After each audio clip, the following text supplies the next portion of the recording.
Now, ladies and gentlemen, our next guest has been described in England as a national treasure, and he certainly is. He's a writer of a large number of books. He's a comedian. He's a jazz trumpet player. He was a soldier in his day, fought for king and country and empire when the going was rough. So he did. And he's an ex-goon. Would you welcome, please, Mr. Spike Milligan?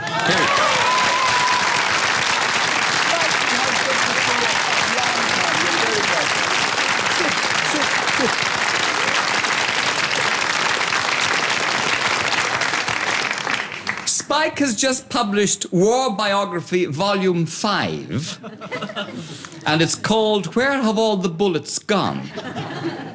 Why such a title, Spike? Well, I got wounded during the war, and they took me back to a hospital.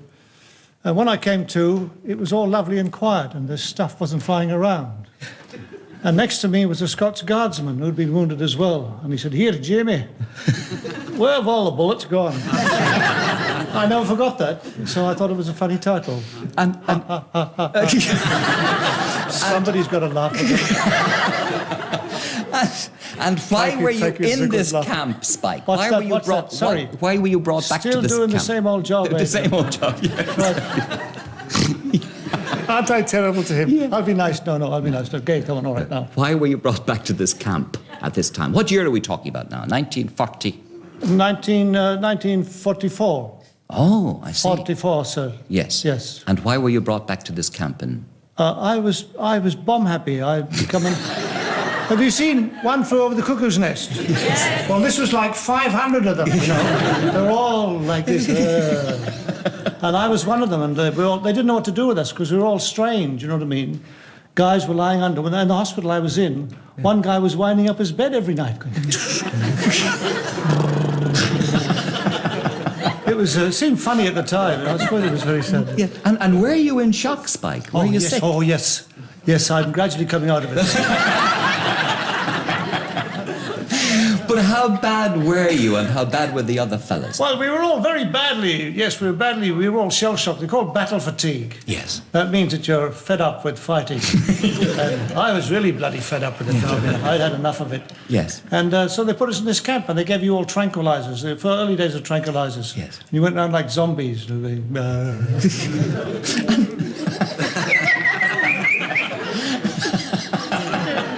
And how long were you there? I was about 5'11".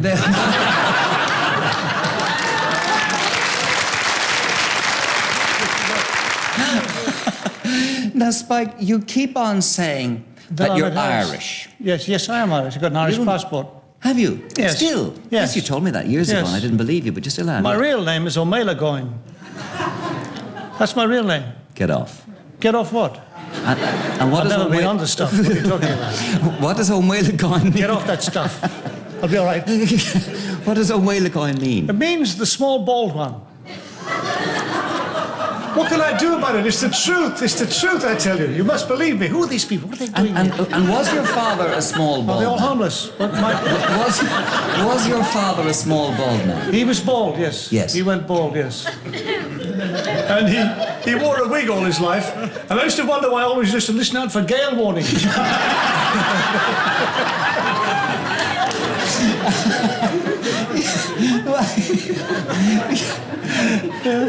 So what did he do if he got a gale warning? We used to put extra glue in. Yeah. And was he a happy man, Spike? He's a very strange man, yes. He was very, very Irish. And he told lies all the time, you know. He told me, he said, I was shot by a Turkish sniper. He said, that's how I went bald. He said, and the bullet travelled round the inside of me skin, round the back of me head here, and come out above me ear all here. And I thought this was a true story. And he said, don't forget you're descended from the kings of Ireland. So I thought, King of Ireland, that sounds great. So when I went to the school ground, I said, I'm a King of Ireland. I had the Jesus beaten out of me. So I soon stopped being the King of Ireland. And was he a romantic man, Spike? Oh, yes, very, very romantic. And he suffered with hemorrhoids. That was the thing that... Both ends were wrong. And he used to say, what a terrible curse it is to have the piles. Because there used to be piles in those days, you know. because I hadn't gone metric then. So what did they do about them? But he used to say that Chopin could never have written the nocturnes if he had piles. I don't know, that's the kind of man he was. Now you want to ask him questions. But he was never... Why did he go to Australia then? Was it because of the piles? He saw... No, you don't go to Australia because you've got... People have been rushing out there to get the cure now. No, he saw its first Pakistani bus conductor. And he was in the Indian Army during his early service days, and he always thought the Indians were inferior. Yes. So he said to my mother, he got off the bus, came back and said, we're going to a white man's country. And he went to Australia. He's an absolute fascist. Yes. He was a fascist. He is dead now, long since. Well, I hope so. They buried him. He can't be very pleased if he isn't. I'll tell you what I'll do. I'll sing you San Francisco. Over here? Yes. Why not? You won't play the trumpet. You won't play the trumpet.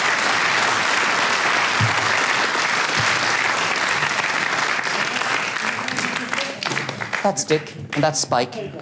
A flat, you don't want this. No. You don't want this. I left my heart in San Francisco. I left my knees back in Peru. I left my little wooden leg somewhere in Winnipeg.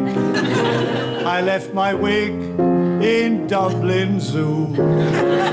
On you, I left my teeth on Table Mountain, high on a hill. They smile at me when I go back again to San Francisco. There won't be much left of me to see.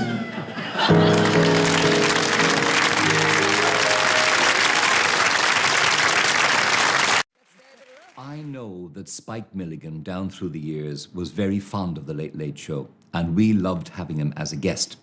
But as anyone who ever had anything to do with Spike will tell you, his mood could change very, very rapidly. So that when you invited Spike to the show, you didn't quite know which Spike you were going to get, because he could swing from being extrovert and funny and delightful and full of the joys of life to being somebody in a very, very bad mood. But when he was in good mood, he really was lovely. Alva, there you are, sir. Good to have you with us. Sit down there. Sit down there.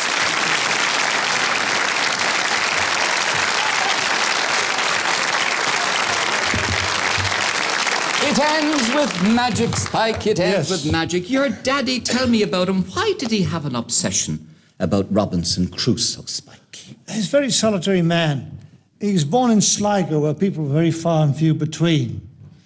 And he said there were two things in life he could do without, were neighbours and piles. He was a sort of very strange man. I mean, he woke me up at 3 one morning and said, wake up. What is it? He said, I've never shot a tiger. So I said, yes, why tell me? He said, I've got to tell somebody. Was that it? That was it, yes. Isn't that enough? Anyway, he came from Sligo. Yes.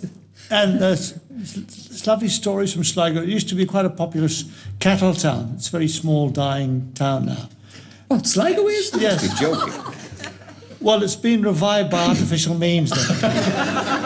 And he said that there used to be a booze there called the Henry. Yes. It was King Henry, the Henry. And a sailor came ashore with a magnificent coloured parrot on its shoulder. It's drunk, of course. And the barman was stunned at this apparition of this parrot. So he said, where did you get him? And the parrot said, oh, the streets, they're full of them. Did you love him, Spike? He's a great man, yes. Great character, yes. The last time you were on. Oh, well done. Somebody with tin knickers over there. Good boy. Did you get it?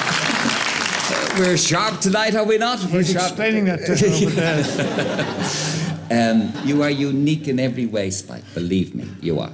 All this grovelling will get you nowhere. I'm not going to reduce the fee.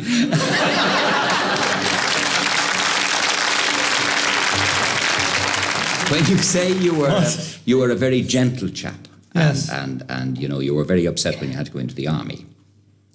Why did you go into the army, by the way? Why did you join the British Army? They beckoned me. They asked me to. Did they? And I thought it was discourteous to say no when everybody else was saying yes. And then they came and collected you. And they said, go over there and kill Germans, they said. So I went over there and killed Germans. And did you kill Germans? Well, I suppose I must have, yes. How do you know? Well, I was pointing that way.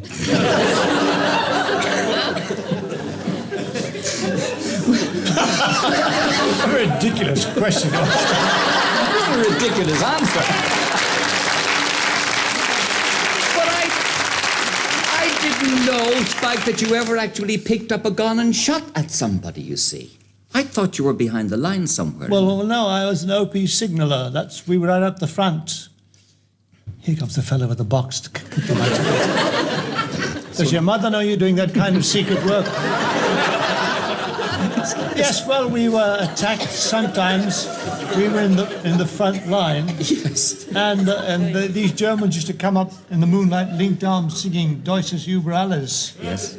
So we used to shoot them.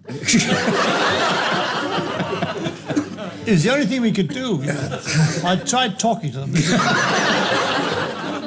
Did you love him, Spike? He's a great man, yes. Great character, yes. Why did you love him? Did he Well, have your he's sense a of humour? fantasist. He would tell incredible stories. I'd hear him talking about choking tigers to death and shooting elephants and catching cobras barehanded. And when I grew up, I suddenly said to him, Dad, these stories you've been telling me all these years, they're not true. He said, no. I said, what's the point of it? He said, what would you rather have? A boring truth or an exciting lie? What was the most extraordinary question ever put to you by your children? Daddy, where does the dark go when you turn the light on?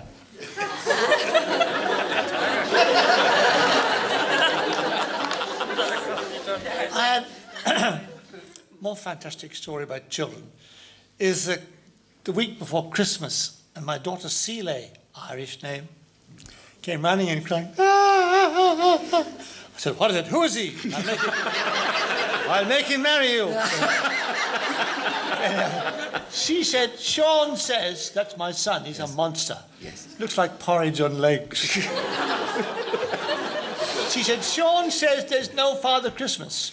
I said, will you tell him there is a Father Christmas? I've got the receipts.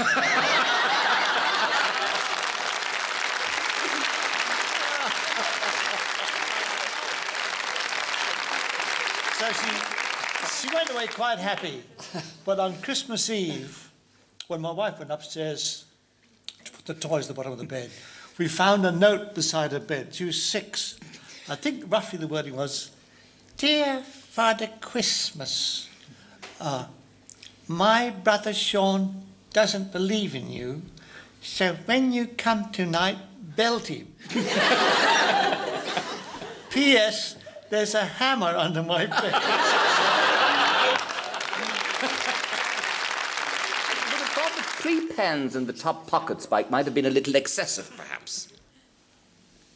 Excessive for what? Excessive for pens? Yes. You're right, these are excessive pens. I went into a shop and I said, can I buy 3 excessive pens, please? And the guy showed me these excessive pens. He said they look excessively good. You can't win. There's nothing to do. Come on, we promised your darling wife, Sheila, this is the long-suffering Sheila, that we'd have you out by 10. It's now 2 minutes past. You're going for a meal. Well, I'm going to the Celtic Mews. I don't mind publicising it because it's a wonderful place and serves Dublin Bay prawns. God, that's cast a spell over the audience. No, we're just thinking of Dublin Bay. But don't